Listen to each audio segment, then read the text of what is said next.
I'm Mark. And I'm Josh. And this is Alter Ego Comics TV for the week of September 28th, 2016.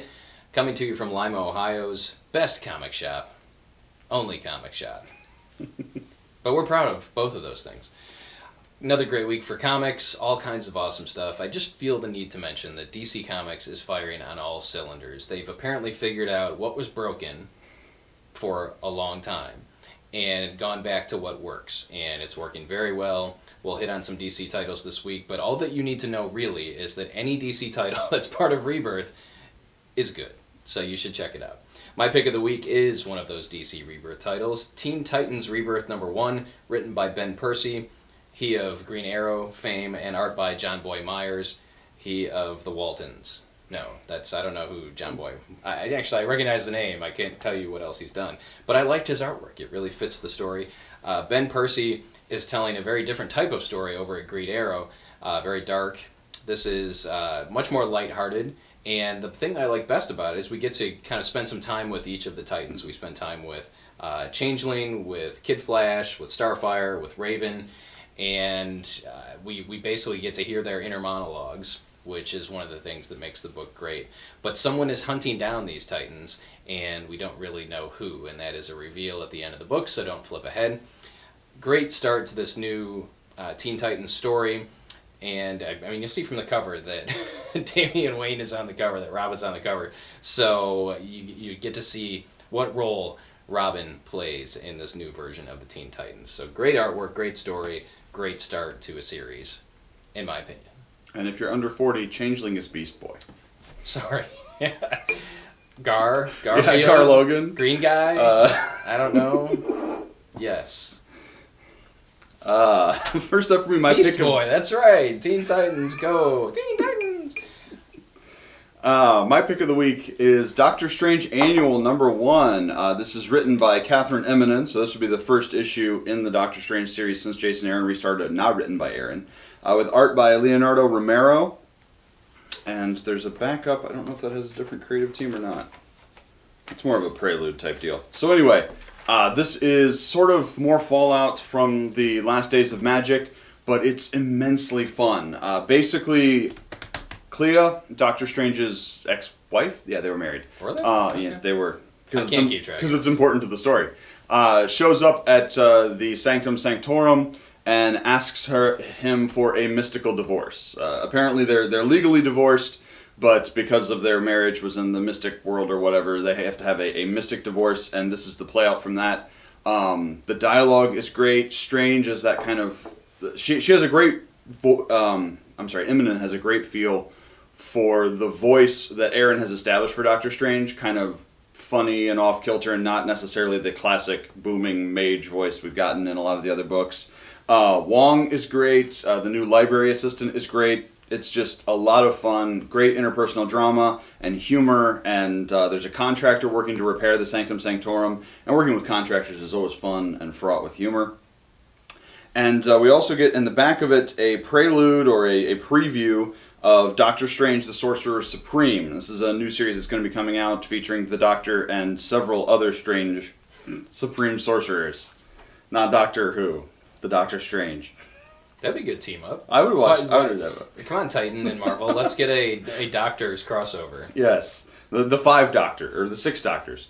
But we see little snippets of some of the different people who will presumably be the Sorcerers Supreme in the new book, and yeah, it's just a lot of fun. It's a little bit of a tone shift from the regular Doctor Who books, Doctor Strange books.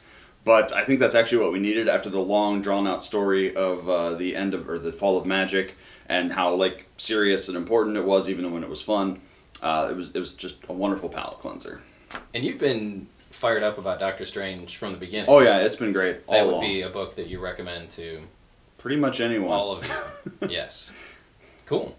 All right. Next up for me is a new series from Vertigo called Frostbite. And this is written by someone who has another book out this week, at least one other book. Joshua Williamson, who is currently writing The Flash, but also writes Birthright and Nailbiter over at Image Comics. Artwork by Sean Jason Alexander of Seinfeld fame. No, just Sean. Sean Jason Alexander is his name, yes. Okay, so Frostbite takes place in the future where the Earth is cold. Something has happened that has caused a 50-plus year winter. It's really cold. It's like 12 degrees in Mexico City. Yeah, no, it's 24 there. It's 12 someplace else. Where is it? Los Angeles is 12 degrees. And you know what this reminded me of? It reminds me a little bit of Firefly, in that it's a ragtag crew of mercenary type folks led by someone who is very devoted to her crew, but also willing to do what's necessary. So they're looking for a gig to get money to stay warm, and one of her crew members finds a doctor and his daughter, who's also a doctor. Very much, I don't know, it kind of got this, when you watch that scene, it feels very much like the first episode of Firefly, when they pick up River and Simon. So, but these folks are also wanted by some very bad people. Firefight ensues.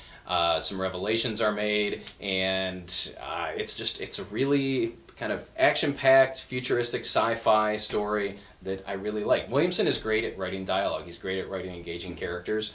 So if you're liking his work on The Flash, or you've read any of his creator-owned stuff, then I highly recommend picking up Frostbite. Just really good. Again, it's from Vertigo. I give it 2 thumbs up. Yes, I also 2 thumbs. So 4 thumbs up for Frostbite. And just a little pitch here, or a reminder, Firefly's new comic is coming out in 30 days? No, 90 days. Firefly has a new soon. comic. It's coming out. Soon. Did we FOC it? No. I don't think it's been FOC'd yet.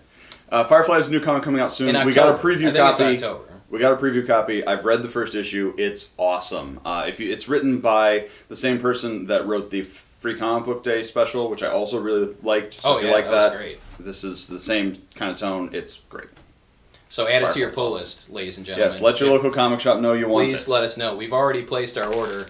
We want to make sure we have enough. All your shops want to make sure they have enough. So if you are a Firefly Serenity fan and I haven't read the preview yet. I usually wait until the weekends. But Josh loves it, and he's a big-time Firefly Serenity fan. So add it to your pull list so we make sure we have enough for you. You're up. Oh, I am up. Yeah. I know what day it is. Who says I don't?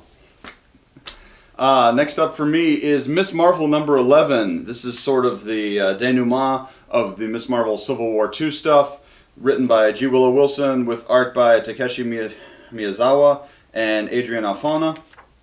And it is everything that I want a comic to be. It is funny, it is ridiculous, it is poignant. We get to see stuff from Civil War. It's very, of all of the Civil War tie-in books in the regular series, this is probably the one that's definitely the most about Civil War. We get appearances both by Carol Danvers and Tony Stark. And I love the relationship between Tony and this new generation of heroes. Miles and Nova and, why can't I think of Ms. Marvel's real name? Kamala. And it's just seeing him talk to them like a person is amazing to me. I don't know why, but I love it. And we also get a significant change in the status quo in Ms. Marvel's relationship, both with her friends and with the world, and possibly, at least based on the teaser image on the last page, a new direction in her life. So, awesome book. If you haven't picked up Ms. Marvel, the first 3 or 4 trades are out. They are all good. I don't think I've talked to anybody who's read them and not liked them. So, one of the best new heroes in ages. Absolutely. Thank you, G. Willow Wilson, for giving us some new young heroes.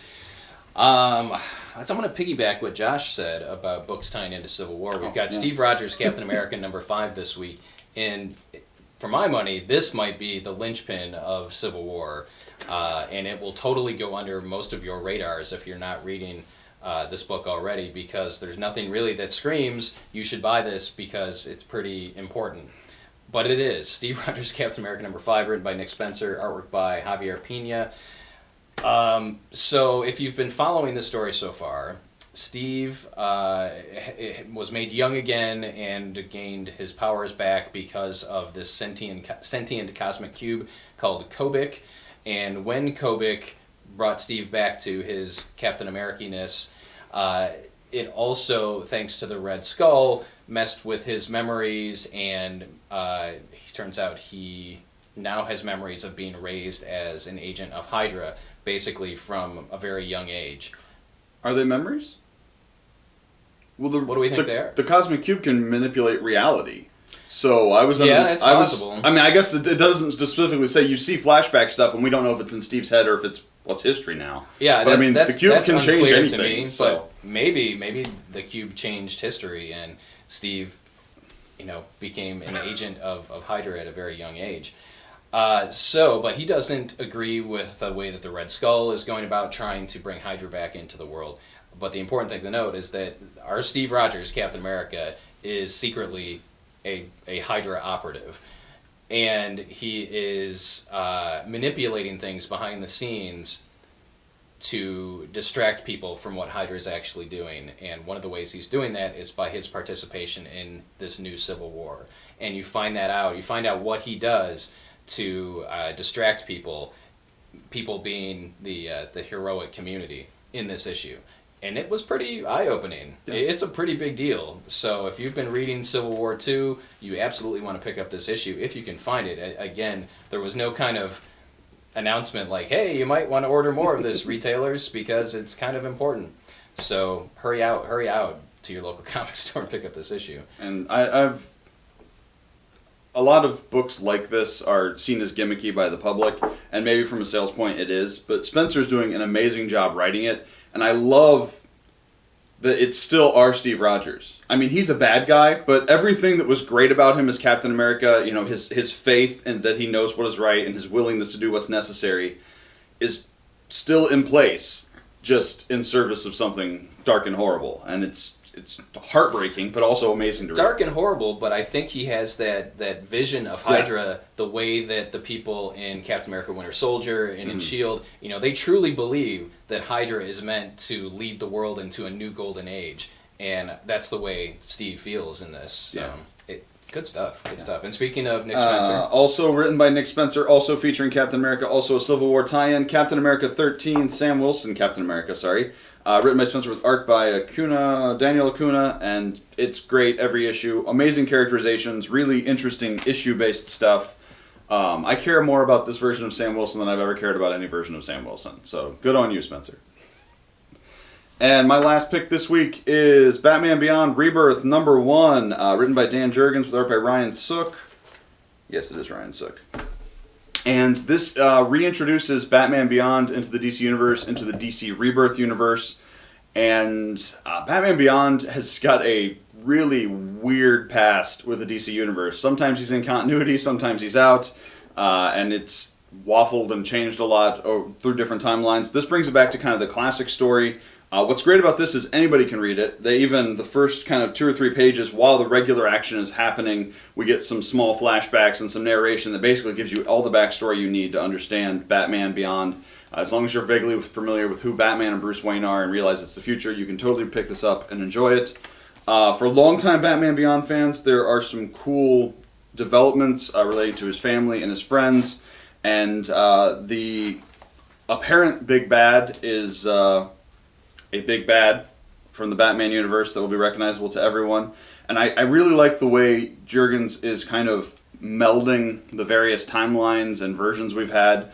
And we've got stuff in here that you could interpret to be that this is past the Dark Knight Returns point in the DC timeline. It's an extension of that life, even though historically the Batman Beyond stuff's been kind of a separate tangent. We do still have a Commissioner Gordon who looks much younger than she did in the cartoon, so we're kajiggering the timeline a little more there. But yeah, just really great, really good. Just like all the Rebirth books, it's a great reintroduction to the character. And I found it easily accessible as someone who is not extremely familiar with Batman Beyond. The cartoon was on when I was in college. It was a little past my time to watch. I've seen episodes of it, and I haven't read a whole lot of the Batman Beyond comics. But seeing Dan Jurgens and Ryan Sook on here was enough to pull me in. The artwork's amazing. Ryan Sook is usually only doing covers these days, so it's nice to see some interior artwork. And Jurgens, who's killing it over on Action Comics. What else is he writing? Anything? Just that? Currently? I think it's just Action I think he's Comics. writing part of the Legends of Tomorrow, isn't he? Oh, he might be.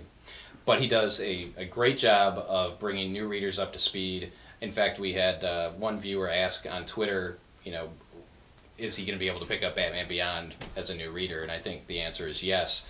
Does a nice job of explaining the history of Terry McGinnis and the history of Batman Beyond, and then leaves you with an, oh my gosh, how is this going to all... So it's tied in nicely with the larger DC universe, as Josh said, but also is great for new readers, so you should totally read it.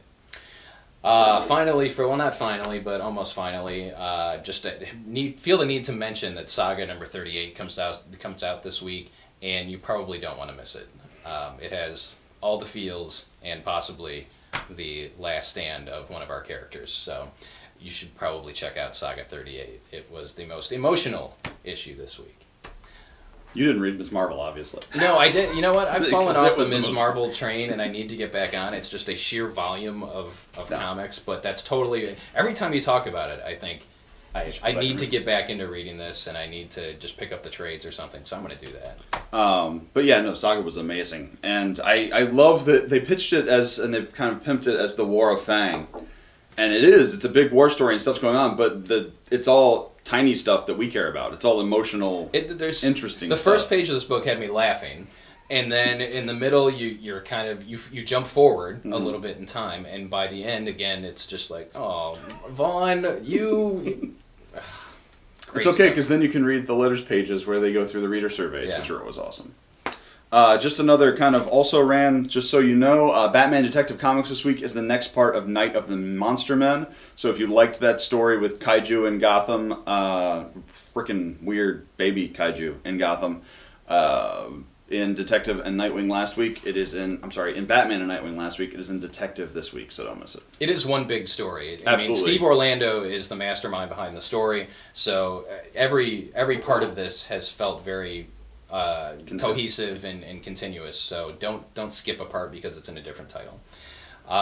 The last thing I wanted to add is actually to let you know that a book is out that we don't have, because based on past sales history, we had no reason to stock it, but Dark Horse is doing a Tarzan on the Planet of the Apes series, written by Tim Seeley, artwork by David Walker, and I'm a huge Planet of the Apes fan, so I could not pass this up, and I really enjoyed the first issue. So, if you are local and you would like this added to your pull list, please tell us immediately so that we can get the first issue in for you and get you on the train.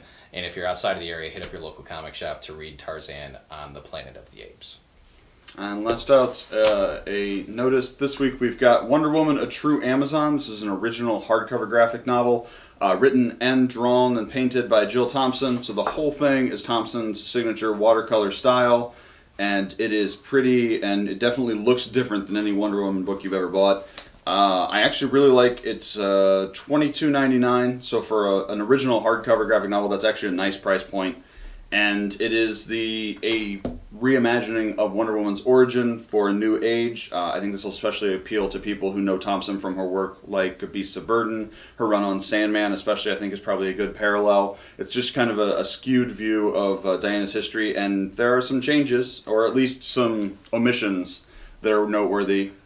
So... if any of those things sound interesting to you, it's out this week. And if you're a Wonder Woman fan, this is a no-brainer. Obviously. It's a self-contained original graphic novel with amazing artwork and story by Jill Thompson. Yeah, and if you like what Wonder Woman symbolizes, or you like her as a cultural icon but are not familiar with the DC Universe, this is a great in for you. You can check it out. You don't ever have to read anything after this because it's self-contained, but it can also let you kind of a broad view into what she does. So that's it for this week. As always, we appreciate you watching. Please give this episode a thumbs up if you liked it, and make sure to hit the subscribe button so you're I can't talk. Immediately alerted is what I was trying to say, but my brain wouldn't process that. So that you're immediately alerted when a new video hits our channel. And if you do have any questions about this week's releases or comics in general, please put them in the comments below and we'll make sure to get to them. So thanks again for watching. We'll see you next time.